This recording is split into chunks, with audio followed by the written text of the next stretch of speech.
Hablar de trombocitopenias. Joven alumno, usted cuando ha sido, acuérdense de su chiquitito, cualquiera de nosotros hemos tenido un pequeño corte, ¿no? Nos hemos pinchado con un alfiler. ¿Qué es lo primero que ha pasado? Sale sangre, ¿no? Y la mamá y los papás desesperados, hijito, no se va a morir, sale una gotita de sangre. ¿Qué pasa después? Uno lo aprieta y ¡pum!, se forma el coágulo. ¿Por qué? Porque hay un número adecuado de plaquetas. Los precursores de las plaquetas son los megacariocitos, y el número normal de plaquetas es entre 150 y 450.000. Esto ya ustedes han visto hemogramas. Y es la trombopoyetina, la sustancia que va a regular la producción de las plaquetas o trombocitos. Esta trombopoyetina se produce en el hígado y cuando hay una inflamación por medio de la interleuquina 6 se estimula y se produce mayor número de plaquetas. Viven entre 7 a 10 días, a diferencia, ¿cuánto viven los eritrocitos en promedio un eritrocito normal? ¿Cuánto? 120 días, ¿no es cierto? Y una plaqueta dura, en realidad, entre 7 a 10 días. Un tercio de las plaquetas se encuentran en el desvaso y cuando hay crecimiento de vaso o esplenomegalia se reduce el número de plaquetas. Cuando usted palpa o percute el espacio de trombo y está ocupado y hace las maniobras respectivas y faltas una punta del vaso, probablemente hay una esplenomegalia. Y una esplenomegalia se puede usar a disminución del número de plaquetas. El rango normal es de 150 a 450. Y hablaremos de trombocitopenia cuando hay menos de 150.000. Jóvenes, y esto es muy importante. Hablaremos de una trombocitopenia leve cuando el recuento es entre 100 y 150.000. ¿De acuerdo? La trombocitopenia moderada es entre 50 y 100.000.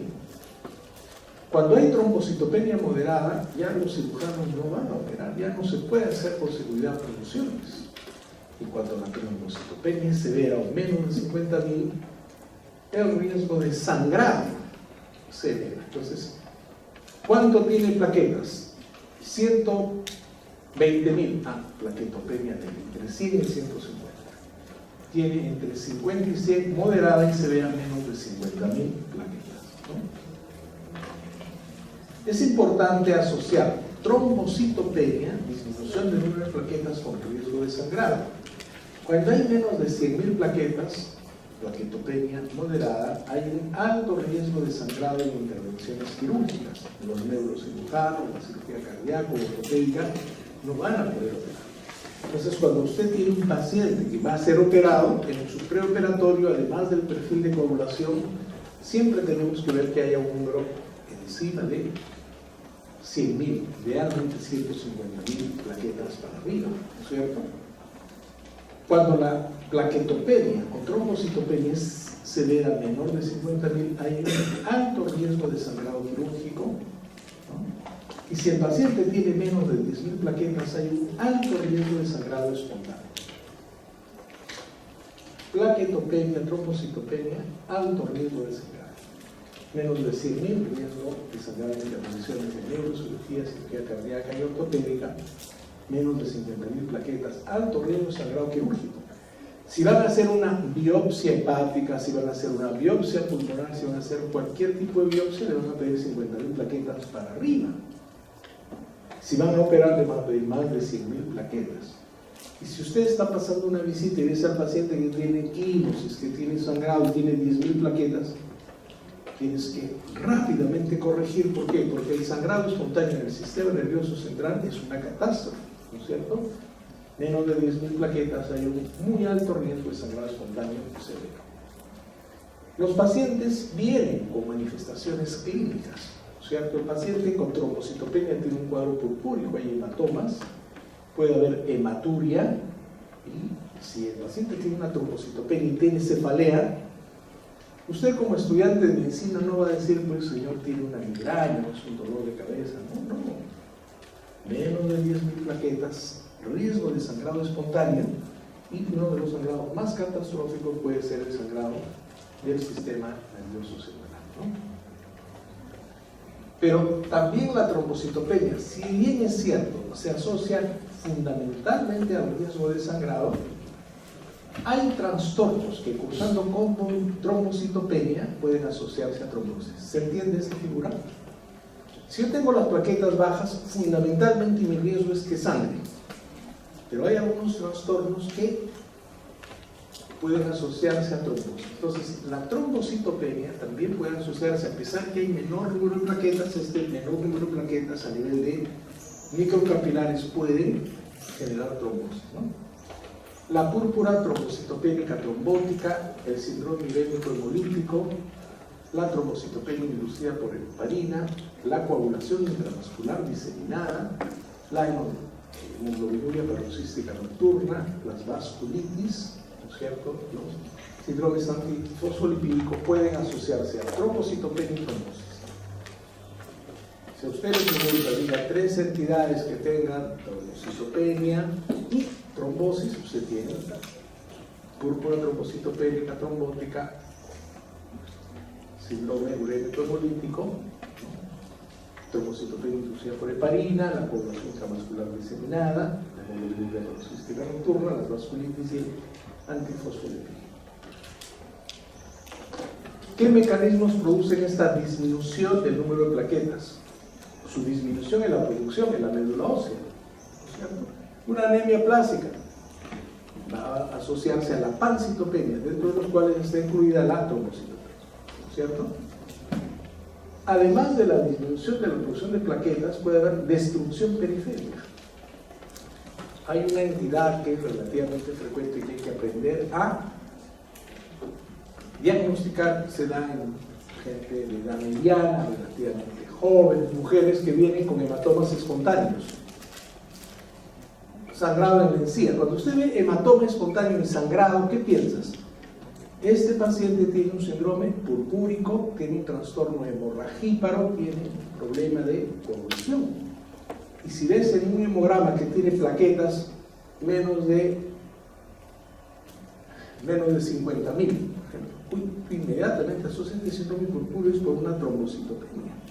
Y muchas veces la púrpura trombocitopénica idiopática o inmune puede presentarse, ¿no? Cuando hay destrucción periférica de plaquetas por anticuerpos, cuando hay consumo de la trombosis, coagulación intravascular diseminada, cuando hay dilución post la administración de fluidos o transfusión masiva, o cuando tienes un paciente que tiene una gran hepatomegalia, una gran esplenomegalia, tiene una hiperplasia del sistema reticoendotelial. Si tiene un gran vaso, puede secuestrar plaquetas y explicar la trombocitopenia. Hay disminución de la producción en la médula, anemia plástica. Hay destrucción periférica de plaquetas por anticuerpos, púrpura trombocitopénica inmune. Hay consumo de la trombosis, coagulación intravascular diseminada. Hay dilución post-administración de fluidos o transfusión masiva. Y secuestro en pacientes con esplenomegalia. En la médula ósea se van a producir los megacariocitos que van a dar las plaquetas. Cada megacariocito produce entre 1.000 y 5.000 plaquetas y la tasa promedio de producción de las plaquetas son de 35 a 50.000 por microlitro de sangre al día. Hay disminución de la producción de plaquetas cuando hay deficiencia de nutrientes. Muchas veces la anemia megaloblástica, además de darte la anemia macrocítica, ¿no es cierto?, puede darte también muchas veces leucopenia y puede darte una leve trombocitopenia. Los síndromes mielodisplásicos, las infecciones, las sepsis también, ¿no?, pueden producir. La trombocitopenia por mayor destrucción periférica. La vida media de las plaquetas entre 7 a 8 a 10 días en la circulación. Luego de este tiempo son removidos las plaquetas viejas y en realidad también los eritrocitos. Son removidos por los monocitos y macrófagos del sistema retículo endotelial y destruidos también por apoptosis programada. Hay trombocitopenia por mayor destrucción periférica, los trastornos mediados por anticuerpos antiplaquetas. Trombocitopenias asociadas al uso de medicamentos, trombocitopenias inducidas por sustancias químicas trombocitopenia inmune primaria, trombocitopenia inmune secundaria, enfermedades autoinmunes, síndrome de Evans. Se habla de un síndrome de Evans cuando encontramos una anemia hemolítica autoinmune por anticuerpos calientes más púrpura trombocitopénica idiopática. Entonces, yo tengo disminución de plaquetas porque mi médula no produce o porque hay una mayor destrucción periférica por anticuerpos en relación a medicamentos, sustancias químicas, cuadros inmunológicos primarios, secundarios, enfermedades autoinmunes, colagenopatías, y el síndrome de Evans cuando se asocia a la anemia hemolítica autoinmune por anticuerpos calientes con la púrpura trombocitopénica idiopática. También hay por mayor consumo. El mayor consumo de plaquetas en trastornos que generan trombosis puede originar la trombocitopenia. La coagulación intravascular diseminada, el síndrome antifosfolipídico, las microangiopatías trombóticas como la PTT, púrpura trombocitopénica trombótica o síndrome urémico hemolítico, se asocian a producción de trombos y consumo de las plaquetas, y a nivel periférico se encontrará la trombocitopenia. Y cuando hay un aporte masivo de fluidos en maniobras de resucitación, le ponen 4, 5, 6 litros de salina, se puede diluir y dar una trombocitopenia dilucional cuando hay transfusiones masivas. Es importante ver que a nivel del hígado, del vaso, el vaso retiene más o menos un tercio de las plaquetas y una esplenomegalia, un crecimiento anormal del vaso puede explicar una trombocitopenia por redistribución. Los pacientes cirróticos con hipertensión portal tienen esplenomegalia, los pacientes con hepatopatía alcohólica muchas veces tienen cirrosis, ya también una esplenomegalia. Otros trastornos que cursan con esplenomegalia, ¿no? Un linfoma gigante de vaso, una enfermedad, ¿no?, de tipo de malaria, etcétera, que tenga una gran esplenomegalia, también te pueden asociar con trombocitopenia, ¿no? En esta laminita, el paciente normal en cuanto a su efecto número de plaquetas, ¿no? El paciente cuando se le hace cuando tiene esplenomegalia, el recuento de plaquetas baja, y cuando se le hace una esplenectomía, el recuento de plaquetas es mayor. ¿Por qué? Porque no hay un sitio donde se pueda destruir. Entonces, normal, el paciente con esplenomegalia tiene menos recuento de plaquetas, y los que tienen esplenectomía se incrementa el número de plaquetas. Jóvenes, muchas veces nosotros vamos a tener pacientes y es el hemograma, el análisis que nos abre la puerta. Si usted sabe que el recuento de plaquetas es entre 150 y 450.000, toda disminución de menos de 150.000 es una trombocitopenia, puede ser leve, moderada o severa, ¿cierto? Las infecciones pueden, por mecanismos de destrucción inmunológica, supresión medular o mayor consumo, puede producir trombocitopenia. Un paciente con un cuadro febril y una erupción de tipo rubiola, unas parotiditis o papera, un paciente con varicela, un parvovirus, una hepatitis C, un Epstein-Barr, ¿no?, el virus Zika, la inmunodeficiencia, estos cuadros virales les van a dar un cuadro febril con poliartralgia muchas veces, ¿no?, poliadenopatías, ¿no?, erupciones, etc., pero también puede asociarse a trombocitopenia, ¿no es cierto? Otras infecciones, la sepsis, cuanto más severa es la sepsis, ¿qué se produce en una sepsis por gram positivos? Leucocitosis con desviación izquierda. Y cuando la sepsis es muy severa es la leucopenia, con neutropenia. Cuando hay brucelosis, leptospirosis, malaria, babesiosis, anaplasmosis, infecciones por el Helicobacter pylori también pueden dar, cuando son severas, trombocitopenias. Entonces usted tiene que asociar si la causa es trombocitopénica, es primaria o secundaria. Las gestantes pueden tener hasta un 5% trombocitopenias de grado variable, la mayor parte leves y asintomáticas. Cuando hagan ginecobstetricia se encontrará que este fenómeno maravilloso que es la gestación produce en la mujer anemia, puede producir también trombocitopenia, muchas veces dilucional. Los pacientes con enfermedad hepática crónica. ¿Cómo se presenta un paciente cirrótico?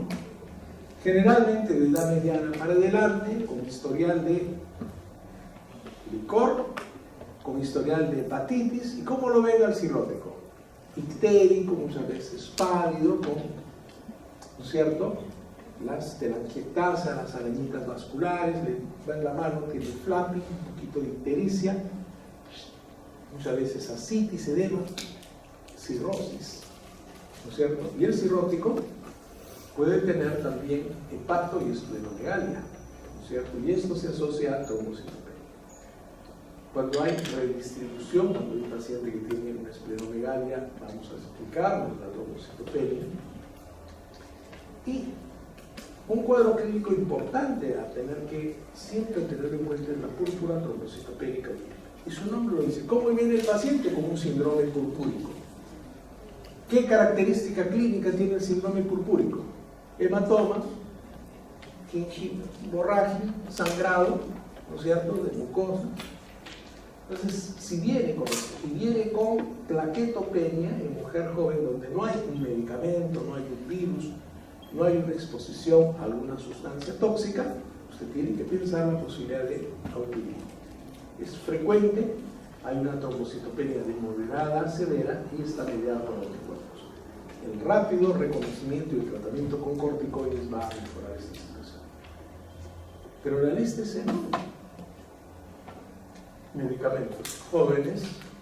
Antes, imagínense en el siglo XVIII, los pacientes se morían de la enfermedad. No había medicamentos, veíamos la historia natural de la enfermedad. Ahora tenemos tantos medicamentos que la quinta causa de morbilidad en los Estados Unidos son los medicamentos. Los medicamentos pueden hacer daño. ¿Está usted convencido de eso? ¿Sabe eso? Un antiinflamatorio te controla la inflamación, pero te puede producir hemorragia digestiva, insuficiencia renal. Una heparina te controla la trombosis, pero te puede dar trombocitopenia, ¿no es cierto? Los medicamentos quimioterápicos matan las células, ¿no es cierto?, lisan las células normales, las tumorales también, pero pueden producir una serie de trastornos a nivel de la médula ósea. El paciente que no tiene una causa clara de infección, enfermedad autoinmune, de exposición a alguna sustancia, pero que usa sulfonamidas, ampicilina, ha usado piperacilina, vancomicina o rifampicina, han usado antiepilépticos, heparinas, citotóxicos o medicamentos con quinina, han oído hablar del agua tónica. Es una sustancia que tiene, es un agua que tiene un poco de quinina, algunos lo usan para producir, para preparar algunos refrescos, algunos tragos, ¿no? Pero también ayuda mucho al calambre. Hay gente que es aficionada a agua tónica. Podría inducir una trombocitopenia. Pacientes alcohólicos pueden tener toxicidad de organelos y producir trombocitopenia. Pacientes con neoplasias. El cáncer puede inducir una trombocitopenia por coagulación intravascular diseminada, infiltración de médula o microangiopatía trombótica, deficiencias nutricionales, de la B12, los folatos, el cobre y otras causas, ¿no?, que son menos frecuentes pero también importantes. La microangiopatía trombótica, la PTT, el síndrome leucomolítico que vamos a ver más adelante, la púrpura microangiopática inducida por drogas, trastornos de la médula ósea, trastornos hematológicos primarios, síndromes displásicos, leucemia. Si usted encuentra un paciente con blastos y tiene trombocitopenia, bueno, pues un blasto siempre es una leucemia, ¿no es cierto? Si encontramos una pancitopenia con normocítica, normocrómica, que tiene reticulocitos bajos, no mejora, le haces una espiroide y le encuentras células del diverso grado de maduración displásicas. Bueno, es una mielodisplasia. Puede explicar la trombocitopenia. Las leucemias, la hemoglobina reducida nocturna, trastornos hematológicos, un lupus, una artritis reumatoide, un síndrome fosfolipídico. Y de manera característica, una paciente con lupus va a tener, ¿qué tiene? Su rash malar, sus úlceras orales, tiene, ¿no es cierto?, alopecia, dolores articulares, fotosensibilidad. Le haces una velocidad de sedimentación alta, una proteína C reactiva alta, le pides un anticuerpo antinuclear positivo. Puede tener también trombocitopenia. Una artritis reumatoide es una mujer que tiene dolores en las articulaciones interfalángicas, con rigidez, con componente constitucional, factor reumatoide positivo, ¿no? Y hay una serie de trastornos congénitos que se van a ver más en pediatría, en la cual los pacientes son pequeños y las plaquetas son grandes en la sangre periférica. Tenemos la anomalía de Ney-Heli, el síndrome de Bernard-Soulier. Este es el más común, el de Bernard-Soulier, donde unas grandes plaquetas, el síndrome de plaquetas de Gray, el síndrome de Wiskott-Aldrich, el síndrome de Alport. Obviamente, jóvenes, siempre hay que ver el tema de medicamentos. Y no se trata, ustedes han acompañado algunas veces a sus familiares, a los médicos, ¿no? A los estudiantes, ¿no? Y la paciente pregunta, doctor, el medicamento, o doctora, el medicamento que usted me está dando va a interaccionar, me va a hacer algún efecto adverso, ¿qué le decimos? Miramos al cielo y no creo. Comienzo a temblar. Chicos, la medicina moderna implica que usted coja su tablet, tu base de datos y le ponga medicamento y efecto adverso.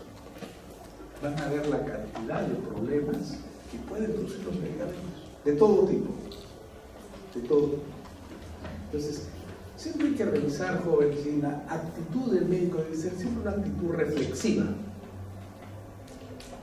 Yo atiendo pacientes cada 10 minutos, mucho cuidado, paciente nuevo, media hora como mínimo, 40 minutos a una hora, idealmente. Mucho, ¿no? Yo me voy a mi médico, él atiende rápido. Un momentito, hay que revisar los medicamentos. ¿Por qué? La quinina, la quinidina, las penicilinas, cefaloporinas, vancomicina, cotrimoxazol, linezolid, valaciclovir, pueden producir trombocitopenia, medicación cardiovascular, drogas como la ranitidina, el valproato, la heparina van a producir. Entonces esto es cuestión de usar. La medicina moderna ya no es tanto solo memoria, sino actitud, prudencia.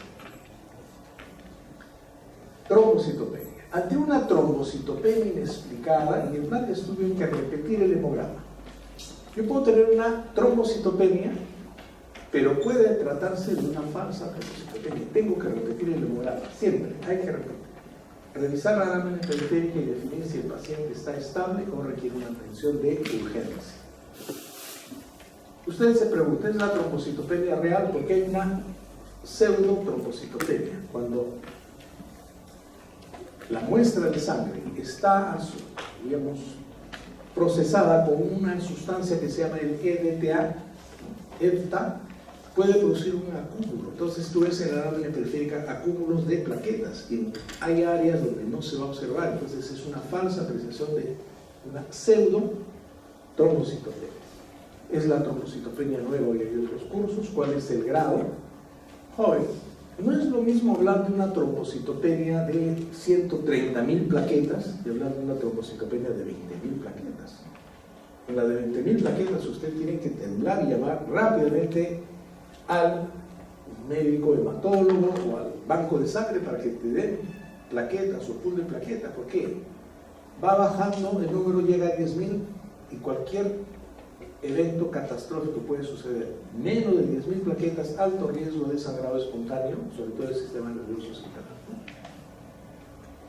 La pseudotrombocitopenia, las plaquetas se van agrupando, ¿no es cierto?, cuando son tratadas con el ácido etilenglicol tetracético, el famoso EDTA. Muchas veces uno enfoca esta zona y no ves plaquetas, enfocas esta zona, no ves plaquetas, pero puedes enfocar esta zona y ves una serie de cúmulos. Te da una falsa lectura desde el punto de vista del número de plaquetas, la pseudo, ¿no? Aquí ves, no hay plaquetas, ¿no es cierto? El paciente con trombocitopenia severa requiere atención de emergencia. Si tiene sangrado, una gestante con trombocitopenia severa es un caso de muy alto riesgo. Cuando hay sospecha de trombocitopenia inducida por heparina, cuando hay sospecha de púrpura trombocitopénica trombótica, síndrome neumolítico, microcardiopatía trombótica, sospecha de leucemia, neoplasia cuello medular, son trombocitopenias severas que requieren atención de emergencia. El paciente requerirá una buena historia, tiene trombocitopenia, pero ¿cuál es la causa? Los recuentos previos. Si siempre ha tenido un buen nivel de plaquetas y de la noche a la mañana tiene una trombocitopenia, hay que dudarlo. Se llama laboratorio. ¿Con qué ha procesado la muestra? Con LTA, esa es una célula. Se tiene que repetir. Historia familiar de sangrado, exposición a medicamentos. ¿Qué medicamentos ha utilizado? Doxil, heparina, valproato, etc. Uso de heparina. Si el paciente ha tenido infecciones, acuérdense las infecciones virales, bacterianas, parasitarias, riquetes, pueden asociarse a trombocitopenia, viajes recientes a zonas endémicas, antecedentes de enfermedades hematológicas o reumatológicas. Un paciente con lupus, AR puede tener un síndrome antifosfolipídico que se asocia secundariamente a trombocitopenia. La historia natural, pacientes con desnutrición pueden tener deficiencia de oro, folatos y también secundariamente trombocitopenia. Buscaremos en el paciente con trombocitopenia signos de sangrado, las petequias, la púrpura, las equimosis, y también como parte de una enfermedad sistémica se incluyen linfadopatías, esplenomegalia, lesiones dérmicas, signos de trombosis, ¿no? Usted puede distinguir una petequia, una púrpura, ¿de acuerdo? Debemos repetir si la trombocitopenia es leve. Los libros, la clínica, el consenso dice, bueno, puedes verlo al paciente, el señor, venga a su cita al mes, ¿no es cierto? Porque los seguros nos dicen también que tú tienes que atender al paciente por un lapso de 30 días, etc. Pero esta sí es leve. Si es moderada a la semana, pero si tienes una trombocitopenia severa, ¿cuánto es de severidad? Menos de 50.000. Si el paciente viene con menos de 50.000, usted tiene que repetirle de inmediato. ¿Por qué? Porque trombocitopenia severa, riesgo de alto sangrado. Luego de repetir el hemograma, habrá que pedir el concurso de los hematólogos, ¿cierto? ¿Por qué? Porque si yo tengo una leucocitosis con desviación izquierda, esa trombocitopenia puede estar asociada a una sepsis. Leucocitosis con desviación izquierda. Si hay leucocitos inmaduros, hay blastos, su trombocitopenia puede estar asociada a una leucemia o una mielodisplasia. Si hay neutrófilos hipersegmentados o megaloblásticos, esta trombocitopenia puede estar asociada a deficiencia a B12, ácido fólico, cobre. Si encuentras plaquetas gigantes, a un trastorno congénito como el síndrome de Lerman-Fourier. Si hay esquistocitos, puede haber una trombocitopenia asociada a un trastorno microangiopático. Si hay glóbulos rojos nucleados o cuerpos de Howell-Jolly, ¿no? Se puede sospechar en un trastorno de una esplenomegalia. Si hay esferocitos PTI o esferocitosis hereditaria, y también si hay trastornos leucoeritoblásticos, las células teodromos, los glóbulos rojos nucleados, ¿no? Un trastorno infiltrativo de médula ósea. Entonces el frotis de sangre periférica va a ser muy importante, y miren acá cómo se ven las granulaciones tóxicas o los cuerpos de Dole.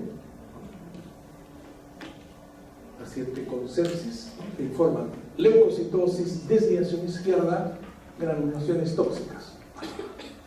Ahora, lo que pasa es que muchas veces tenemos tantos pacientes que no tenemos el tiempo de acercarnos a los hematólogos o al laboratorio y mirar. Creo que deberíamos hacerlo cada vez que nos sea posible, ¿no? Los cuerpos de Howell-Jolly, ¿no? En los pacientes post-esplenectomizados de estos puntitos rojos, ¿no? Las plaquetas gigantes en la macro trombocitopenia hereditaria, las plaquetas enormes. Si uno no tiene mucha experiencia, podría pensar que se tratan de leucocitos, pero son trombocitos. O estos trombocitos gigantes en el síndrome de Lerman-Fourier, en la cual son niños que tienen trastornos de hematomas, de gingivorragia, de sangrado, tienen trombocitopenia de moderada a severa y en estas plaquetas grandes. La trombocitopenia puede estar asociada a infecciones. Entonces, si usted tiene un paciente con trombocitopenia, tiene que pensar en su plan de trabajo, pedir serología para hepatitis B, hepatitis C, HIV. Esto es muy importante en nuestro tiempo.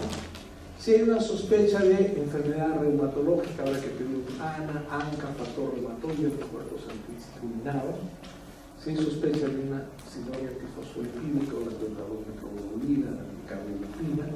Si el paciente tiene una trombocitopenia, pero es un cirrótico, habrá que pedir un perfil hepático, una ecografía Doppler, ¿no? Y si sospechas, coagulación intravascular diseñada, ¿no? Púrpura trombocitopénica trombótica o síndrome ibérico hemolítico, perfil de coagulación, hipotrombina, hipoparcial de cloroplastina activada, deshidrogenasa láctica, etc. Y eso es algo, jóvenes, que ustedes ya tienen que ir teniendo reflejos. Si usted sospecha que tiene tos, fiebre, expectoración verdosa, ¿qué le va a pedir? ¿Qué le vas a pedir? Tiene tos, fiebre, expectoración verdosa, ¿qué le vas a pedir? ¿Qué le vas a pedir? Un hemograma, una plaquita, un frotis, ¿no? Después le pides una proteína C reactiva, tienes que tener reflejos. ¿De acuerdo? Si el paciente viene con una pancitopenia, ¿qué le vas a pedir? Rápidamente repites el hemograma, le pides un aspirado de médula, una biopsia, un inmunofenotipo, citometría de flujo, tienes que tener reflejos, ¿no es cierto? Si tienes un paciente que tiene adenopatías frías, no dolorosas, ¿qué piensas? ¿Infección o neoplasia? Adenopatías frías, no dolorosas y duras. ¿Infección o linfoma? Linfoma. Pero cuando tú piensas en linfoma, ¿qué estás pensando? El reflejo. Inmediatamente, su biopsia por aspiración, sacar el ganglio, ¿no es cierto? Hemograma, aspirado de médula ósea, citometría de flujo, ¿no? Perfil genético, etc. Si encuentras blastos, estás pensando en una leucemia, inmediatamente tiene cromosoma Filadelfia positivo, ¿no? Entonces, eso tenemos que poco a poco. Y cuando usted tenga trombocitopenia, serología viral, serología para trastornos reumatológicos, ¿no? Trastornos hepáticos muy fuertes. No todos tenemos el virtuosismo de evaluar pacientes, pero tenemos que evaluar. Pero como me decían, ¿qué hago si tengo un paciente que tiene 150 kilos y está, porque uno tiene que ser educado, está con sobrepeso, obesidad de tipo 3? ¿Será fácil palparle el vaso? No, entonces le hago una ecografía, ¿no es cierto? Y en esta ecografía yo puedo encontrar rápidamente el tamaño del vaso y sus características. En los pacientes con trombocitopenia también se puede aspirar la médula ósea, ¿no es cierto? Se indica cuando la causa de la trombocitopenia es incierta. Cuando hay una púrpura trombocitopénica inmune, hay un incremento a nivel de los megacariocitos. Pero cuando no hay megacariocitos y hay trombocitopenia, estamos acercándonos, por ejemplo, entre otras enfermedades, a trastornos que afectan la médula ósea, una aplasia medular, una mielodisplasia, una mielotisis, etc. También nos puede ayudar la médula ósea a ver los cambios megaloblásticos en la deficiencia del óseo fólico, y cuando hay, digamos, infiltración de la médula ósea en una fibrosis, o cuando hay granuloma, reticulina, etc. Entonces hay que hacer la médula ósea. Esto lo vamos a ver más adelante. En los pacientes ambulatorios, la causa más frecuente de trombocitopenia es la púrpura trombocitopénica inmune, las hepatopatías crónicas, la infección por HIV y los síndromes mielodisplasicos. En los pacientes críticos, ¿no? Generalmente la trombocitopenia es por sepsis, enfermedad hepática con hiperesplenismo, coagulación intravascular diseminada, infecciones, trastornos hematológicos primarios, medicamentos de transfusión masiva. Púrpura trombocitopénica inmune. Hay una destrucción de las plaquetas mediada por un mecanismo inmunológico. En los niños, generalmente un PTI es posterior a una infección de un foco limitado, y en los adultos se presenta como una enfermedad crónica. En la forma secundaria, los PTI se pueden asociar a lupus, infecciones como hepatitis C, hepatitis B, HIV, pero uno dice, pero la hepatitis no es solamente inflamación del hígado, no es solamente ictericia, no es solamente transaminasa, ¿no? hay mecanismos que generan autoinmunidad y la hepatitis se puede asociar también con púrpura trombocitopénica inmune, el HIV, ¿no es cierto? Y incluso el Helicobacter pylori también está en asociación si podría producir púrpura trombocitopénica inmune. El paciente, ¿cuándo vamos a sospechar una púrpura trombocitopénica inmune? Cuando presenta sangrado mucocutáneo, petequias, equimosis. La trombocitopenia es de moderada a severa, se puede presentar como epíxasis, sangrado gastrointestinal o menstrual severo, ¿no es cierto? Raramente se presenta sangrado en el sistema nervioso central, ¿no? Y si hay sangrado mucocutáneo y a nivel de retina es mal pronóstico. Pero generalmente, jóvenes, lo que hemos visto púrpura trombocitopénica es una mujer de edad media que comienza y viene porque las encías le sangran, ¿no? Siempre está con su sangrado de la encía, le han aparecido unas petequias y por ahí tiene un hematoma. Lo primero que dice la familia, oiga, sea certeza porque la comunidad asocia mucho púrpuras con leucemia. Entonces, evaluamos que es una púrpura trombocitopénica y podría tratarse de una púrpura trombocitopénica. ¿Esto qué son, jóvenes? Petequias, o sea, petequias. Si usted tiene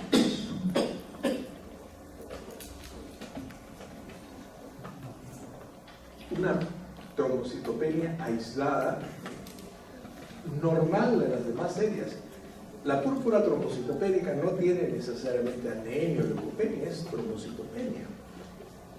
Hay normalidad en las demás líneas hematopoyéticas, ausencia de padecimiento sistémico, no tiene un cuadro de neoplasia, infección o enfermedad reumatológica, no se palpa el vaso y la médula ósea normal, con aumento de normalidad de megacariocitos, usted puede hablar de una púrpura trombocitopénica. Plaquetopenia sin esplenomegalia, con médula ósea normal y anticuerpos antiplaquetarios. Saquen su resaltador plus. Si usted tiene un paciente con una plaquetopenia sin pancitopenia, con un vaso normal no tiene, porque ya si tiene esplenomegalia, la trombocitopenia podría ser secundaria. La PTI no tiene al inicio esplenomegalia. Con una médula ósea normal y anticuerpos antiplaquetarios, está frente a una púrpura trombocitopénica inmune que se da un poco más frecuente en las mujeres. En los niños se da un pico entre los 0 y 14 años con predominancia del varón. ¿No es cierto? Y cuando ya la gente es mayor, hay una predominancia en las mujeres. Plaquetopenia con vaso normal, médula ósea normal y anticuerpos antiplaquetarios positivos, púrpura trombocitopénica. La detección de los anticuerpos no es necesaria en la práctica clínica, aunque yo podría pedir el resultado. La médula ósea se reserva para casos en que no esté claro el diagnóstico o no haya respuesta al tratamiento. Hay que buscar causas secundarias. ANA, ANCA para enfermedades reumatológicas, C3, C4 también, virus de hepatitis C, hepatitis B, HIV, 2AGB, inmunoglobulinas para buscar si hay una inmunolítica que configuraría el síndrome de Down. Y en esta médula ósea hay un incremento de los megacariocitos. El tratamiento inicial para el manejo de una púrpura trombocitopénica inmune idiopática es la prednisona, ¿cierto? El 80% van a responder a 1 miligramo por kilo por día. Si usted tiene un paciente de 60 kilos, le da 60 miligramos, una dosis alta, ¿no es cierto? Inmunosupresora. También se le puede dar a los pacientes que no respondan a corticoides la inmunoglobulina intravenosa y la inmunoglobulina anti-D. Generalmente los médicos, entre generalistas, ¿no? Internistas o geriatras, nos quedamos siempre en el trabajo del uso de los corticoides. Generalmente cuando no hay una respuesta es una púrpura trombocitopénica inmune que no responde a corticoides, habrá que buscar el concurso de los hematólogos para que nos ayuden a hacer su aspirado de médula y diagnosticado que sí es una PPI, se le dé la inmunoglobulina intravenosa y la inmunoglobulina a las dosis indicadas. La púrpura trombocitopénica idiopática refractaria puede también requerir mayores dosis de corticoides, esplenectomía, rituximab. Este es un medicamento nuevo, relativamente nuevo, que está dando mucho impacto para el manejo de enfermedades, linfomas, ¿no es cierto? PTIs, ¿no? Refractarios, etc. Y también se pueden utilizar los agonistas de los receptores de la trombopoietina. Pero es importante: PTI, refractario, mayores dosis de corticoides, esplenectomía o rituximab.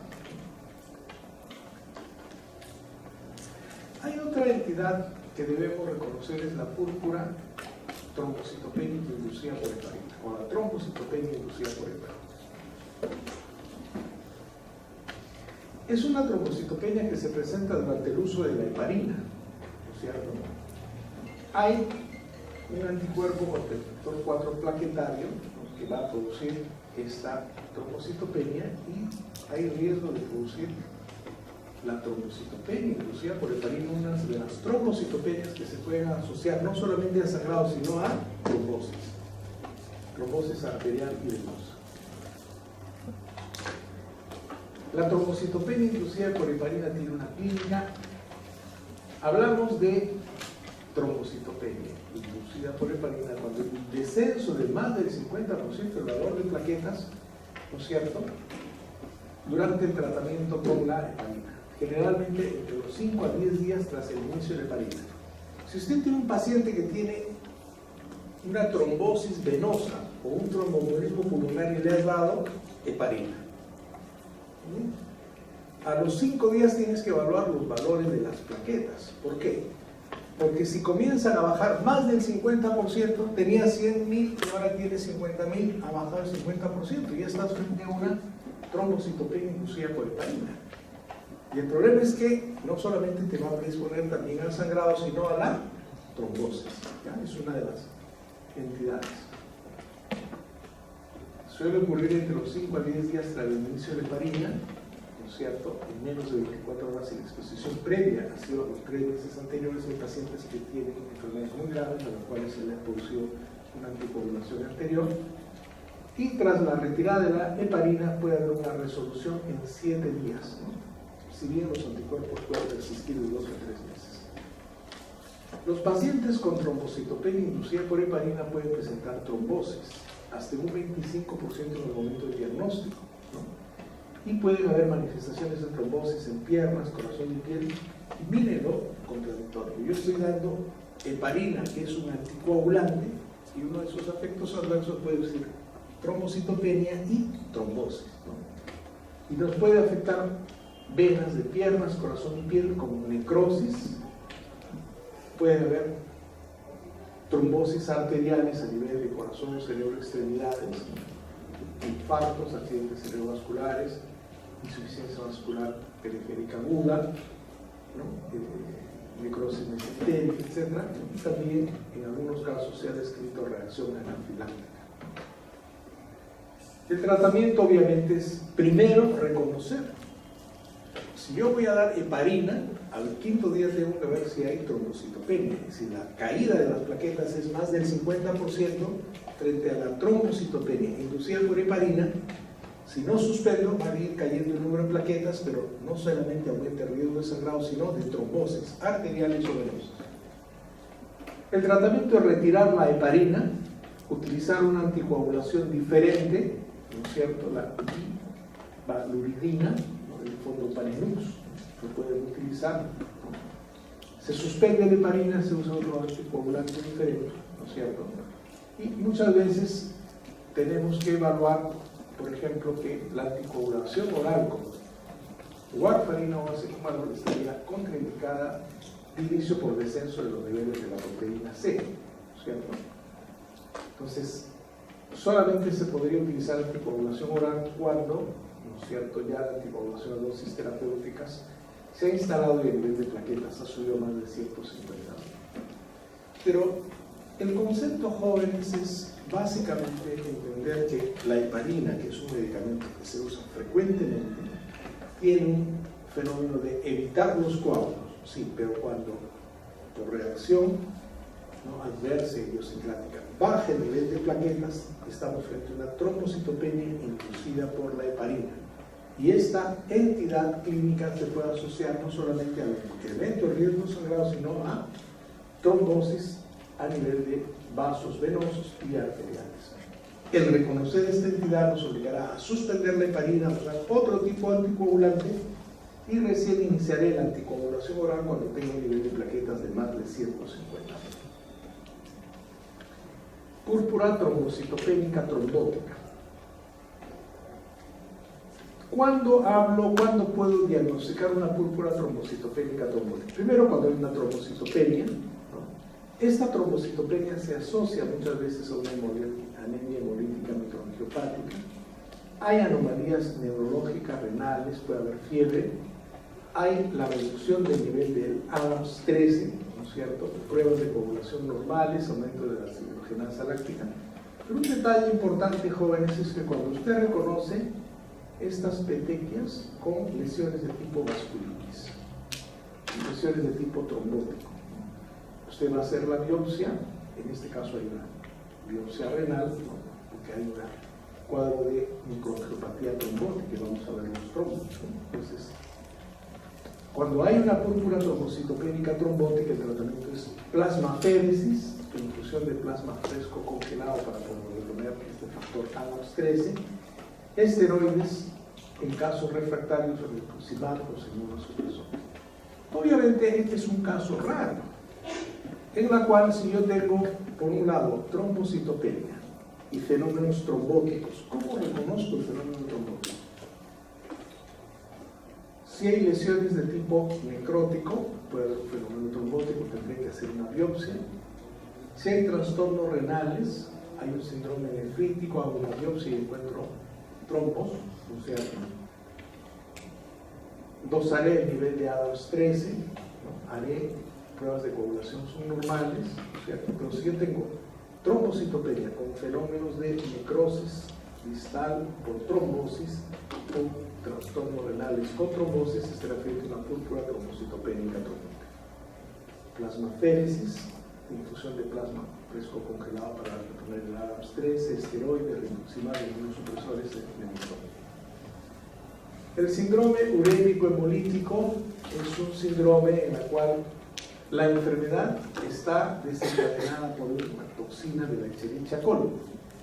Se afecta principalmente a niños, ¿no?, en la cual este síndrome urémico hemolítico por la toxina de la Escherichia coli nos va a comprometer riñones, sangre, a dar trombocitopenia, el sistema nervioso central, corazón y páncreas.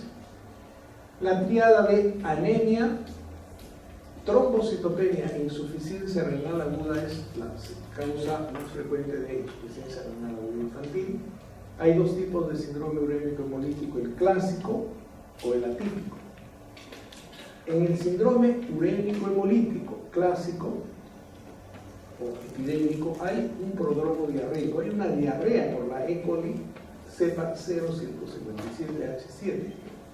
Generalmente este síndrome urémico hemolítico el paciente tiene una historia de diarrea, ¿no es cierto? Luego se asocia un cuadro de hemólisis, de trombocitopenia y también de insuficiencia renal. El tipo 2 o atípico, síndrome urémico hemolítico atípico, es más grave, suele asociarse a SAF, lupus, ¿no es cierto? Trastornos asociados al uso de la ciclosporina, posparto. Y finalmente la trombocitopenia asociada a la gestación. En una gestante puede haber una trombocitopenia gestacional, que es una trombocitopenia leve, benigna. Los recuentos plaquetarios están entre 70 a 80 mil, ¿no es cierto?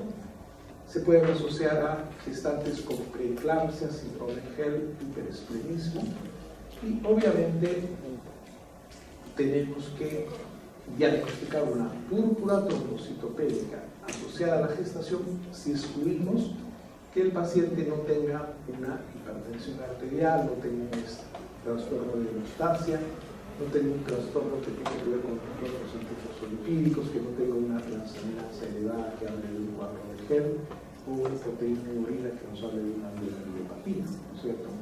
Entonces, se tiene que hacer por descarte y generalmente, ¿no?, la incidencia es de 1 entre 1000 a 10.000 gestaciones del primer trimestre. Hay causas que se asocian a trombocitopenia, ¿no? Bien, hemos querido, jóvenes, en esta primera clase donde las plaquetas están bajas, reconocer que si el paciente tiene equimosis, si tiene gingivorragia, si tiene alguna forma de sangrado, usted va a pensar, tiene algún trastorno de coagulación. Y si encuentras el hemograma y encuentras unas plaquetas menos de 150.000, dirás, este trastorno, este síndrome purpúrico, este síndrome hemorragíparo está asociado a trombocitopenia. Te viene a tu cabeza, leve, moderado, severa. Y el detalle no es diagnosticar la trombocitopenia, sino la causa de la trombocitopenia, igual que la anemia. ¿Qué causas de trombocitopenia? Infecciones. Desde las bacterianas de una sepsis hasta una enfermedad por HIV. Enfermedades reumatológicas, desde una R, un lupus, una hemorroide. Enfermedades que medicamentos, los medicamentos. Enfermedades hematológicas propiamente dichas, sustancias tóxicas como la quinina. Entonces, tenemos que hacer el diagnóstico. Y si alguien le pregunta, ¿cuál es la implicancia clínica de una trombocitopenia severa? ¿Cuál es el riesgo mayor de sangrado espontáneo? Y si alguien le pregunta, oye, pero en una trombocitopenia, ¿puede haber trombosis? Sí. ¿Cuáles son las entidades de trombocitopenia que se asocian con trombosis? La PTT, el síndrome neumolítico, ¿no es cierto?, como las más importantes y otras. Entonces hay que tener en cuenta ese detalle. Delegado, ¿cómo estamos de tiempo? ¿Estamos bien?